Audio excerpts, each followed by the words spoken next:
This episode is made possible by CuriosityStream.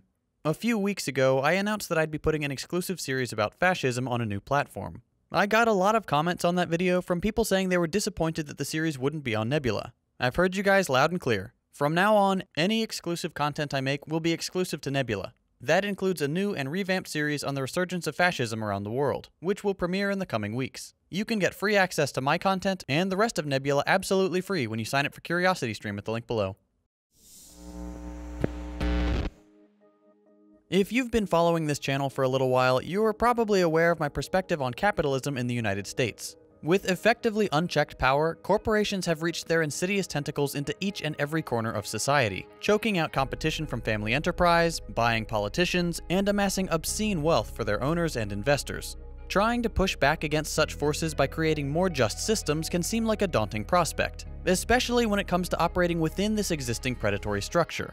The modern corporation offers its workers absolutely zero say in how the company is run, beholden instead to wealthy investors and shareholders. Most jobs are democracy-free zones. You do what you're told, you accept what you're given, and you don't speak up when something could be done better. The ideal solution would be to dismantle this oppressive and exploitative system and build a more democratic nation instead. But for the moment, that seems unlikely. Without tearing everything down and replacing the capitalist economic framework entirely with a more humane and egalitarian one, is it even possible to efficiently produce and distribute goods or services in a way that's fair to the people on the payroll, the workers putting in their time and energy from 9 to 5? Is it possible to have a democratic workplace that puts real power in the hands of those who provide the labor? As it turns out, yes, there is a setup that can not only compete, but offer exceptional service and democratic working conditions. It's called a worker co-op. As the name suggests, a worker cooperative is a type of autonomous business model that puts its workers and the communities they live in before anything else. To make this happen, rather than being run by a single owner or CEO, co-ops are controlled democratically. Each member gets a vote, either for the explicit determination of operational structures and how they are treated, or for the election of a board of directors to do the same. What's more, the workers themselves collectively own the company. This system is very flexible and can be used for any type of business, from taxi drivers to web developers. They are the quintessential social enterprise, putting collective good above personal gains, often operating as non-profits to guarantee near absolute freedom from executive greed. Co-op members often find themselves possessing a level of dignity and quality of life unattainable by traditional employees, along with high job stability and opportunities to develop new skills. And membership is open to anyone willing to accept certain responsibilities, regardless of discrimination they may face elsewhere. On top of all this, worker co-ops can be more stable than profit-driven corporations, reliably staying afloat in times of economic turmoil, which have become worryingly common in recent years. You never see a cooperative bank needing to be bailed out with taxpayer money, because they don't have to undertake risky financial endeavors in a never-ending quest to maximize profit. Instead, they simply exist as a safety net for normal people, providing loans and credit at reasonable rates so those with savings can indirectly help their neighbors without, thus addressing economic inequality in poor neighborhoods. While the estimated number of currently existing co-ops in the US is fairly small, the democratic workplace model has been continually rising in popularity over the decades, especially in recent years as traditional employment has become less stable, financially feasible, and pleasant. By pooling people's expertise, starting a worker co-op can be easier than starting a typical business, and they've been pretty successful too. More than just staying out of the red, the average American cooperative makes a 6.4% profit without sacrificing sustainability. As you might expect, these co-ops are far more commonplace outside the States, most notably in Italy and Spain. In fact, the 7th largest company in Spain is a worker cooperative. Let's put things into perspective with a specific example: Ocean Spray. If you've ever shopped for groceries at a supermarket in the US, odds are you've seen their products sitting on store shelves in the juice or canned fruit aisles. They're arguably the most recognizable cranberry brand in the country, and they were the very first to produce cranberry juice commercially back in the 1930s. It's somewhat ironic that the biggest name in cranberries, a quintessentially American fruit native to the continent and a mainstay of the traditional Thanksgiving dinner, forgoes participation in the equally American practice of employee exploitation.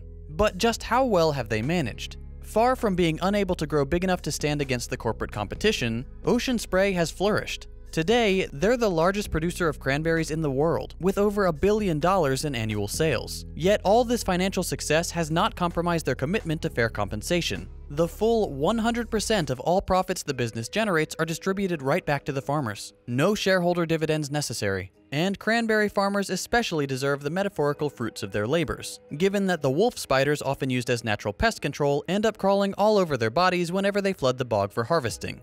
Let's take another example. When my wife and I moved to our current home, we were surprised to see that we could get our electricity through a worker cooperative. We're always excited to support democratic operations, so we signed up.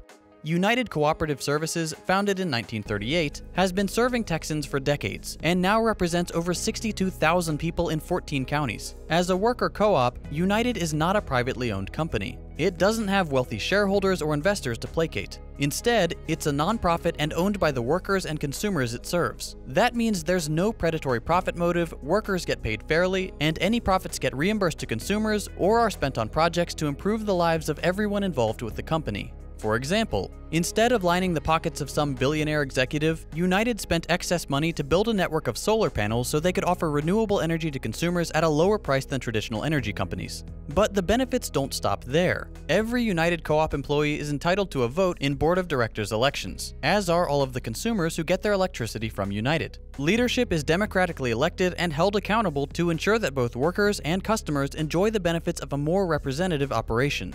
That's the thing that really stands out about worker co-ops. The fact that they're not driven by a profit motive, but simply by the goal to provide their workers and customers with the service their business offers. United Cooperative provides electricity. Ocean Spray provides cranberries. This is in stark contrast to typical corporations whose primary goal is to make money, and whose second or third consideration is to provide a good service. And it's not like worker co-ops are seen less favorably by their consumers than traditional companies. In fact, co-ops are often much more highly rated than their profit-driven counterparts.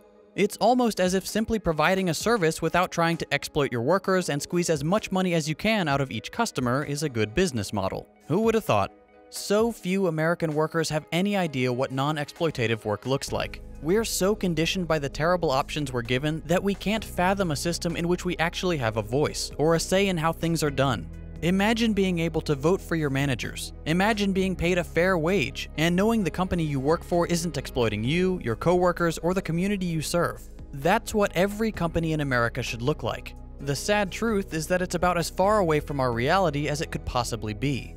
It's encouraging to see a high-profile worker co-op like Ocean Spray flourishing even in today's hyper-capitalist economy. As more and more workers become disaffected by the soul-crushing grind of the corporate treadmill, hopefully the cooperative model can gain a greater foothold on the economic world stage. No system is perfect, but co-ops put power and progress back into the hands of the many. And that's certainly better than the system we have now, where the gulf between wage slaves and their corporate overlords grows ever wider, the pockets of the wealthy growing deeper and deeper. Workplace democracy is a tool which can help people overcome this seemingly insurmountable obstacle on the path to health, happiness, and job satisfaction.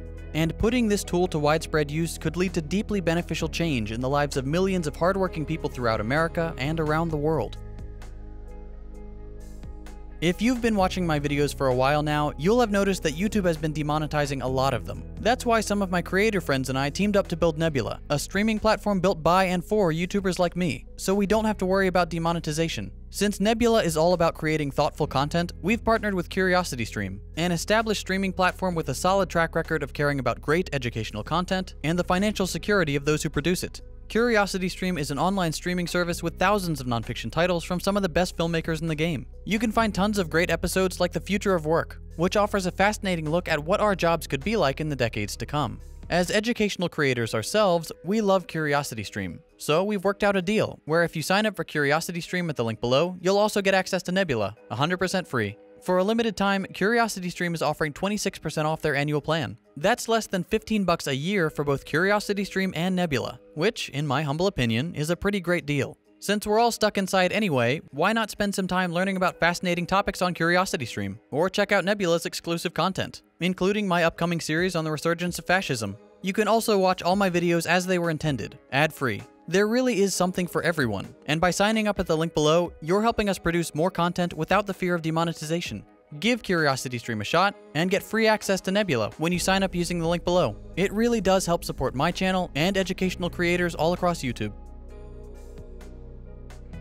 If you enjoyed this video and you'd like to see more like it, consider subscribing to stay up to date with my latest episodes. If you hated it, go ahead and drop a thumbs down. You can check out my previous episodes by clicking the links on your screen. Thanks for watching, and I'll see you next week.